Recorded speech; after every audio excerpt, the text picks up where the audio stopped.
In this video, I want to discuss a couple of techniques I use for my black and white photography and also a bit of experimentation based on the work of a famous Japanese photographer, but more on that later. As a location for this video, we went to two memorial cemeteries of World War I in Ypres. The weather conditions were just beautiful for black and white photography. It was a crisp, cold winter morning with ample sun, so perfect conditions basically to get beautiful light and a lot of contrast in the images. So typically when I go to a specific location to do some black and white photography, I really try to focus on a couple of key concepts: contrast, symmetry, leading lines, and trying to pick out a couple of details here and there that complement the more aesthetically based shots. This shot is the best example of symmetry, where you have a very nice layering of the shot itself with a very distinct foreground element, really transitioning more into the frame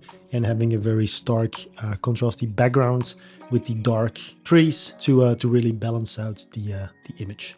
In these compositions, I really wanted to focus on very stark contrast. As you can see, the headstones cast a very long shadow on the ground, creating, thanks to the repetition of all the stones, a very intriguing image in my opinion, where contrast really plays a very big role. Same here, a lot of contrast. So you see at the back of all these stones, they all have a shadow that is very nicely highlighted by the highlight edges on the sides, together with the background element that also has a very nice combination of a shadow side and a highlighted side. A couple of detail shots like this particular headstone. There were a lot of headstones that had a name on it, but there were also a lot of instances where you had anonymous headstones, which really make you pause and think a bit. Thanks to this small shadow on the top, I think this, together with the message that it brings, this is a nice way of highlighting a detail. Same here in the building on the side.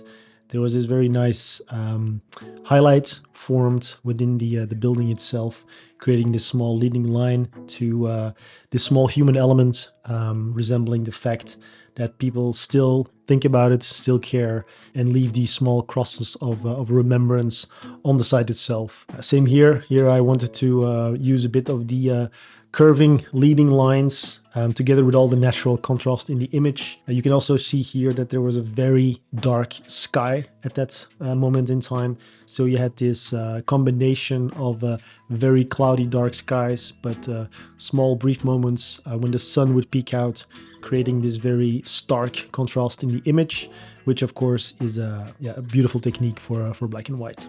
But what I really want to share in this video is a technique that I learned from Hiroshi Sugimoto, based on a book of his called Architecture, in which he photographed very famous landmarks across the world, and he shot them out of focus basically, which works particularly well in for that subject matter, because the places are so iconic that even an out of focus element is perfectly possible for your brain to link to the actual site itself. But the fact that it's out of focus creates a bit of a specific mood. You also don't get all the information, so you still have some open questions, things that you can fill in with your mind.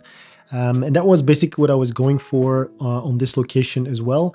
And personally, I think these images also support the subject matter a lot better than the in-focus images or the more traditional images that I showed before. Just because of the fact that there are a lot of anonymous graves on these sites, a lot of unknowns.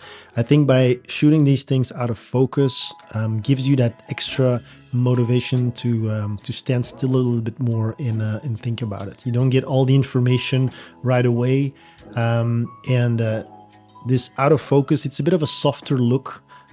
Evokes a little bit more emotion in my opinion. So from this specific location, I think the experimental ones actually are the ones that I prefer the most. And I'm really curious to hear what you think of this particular technique. Do you think it suits this type of subject matter? Would it work for other locations, other subject matter as well? Really curious to hear your thoughts. This was basically what I wanted to share in today's video. I hope you got something out of it. And on your next trip, make sure to experiment a bit with the autofocus technique of Hiroshi Sugimoto. And without further ado, see you in the next one, and happy shooting.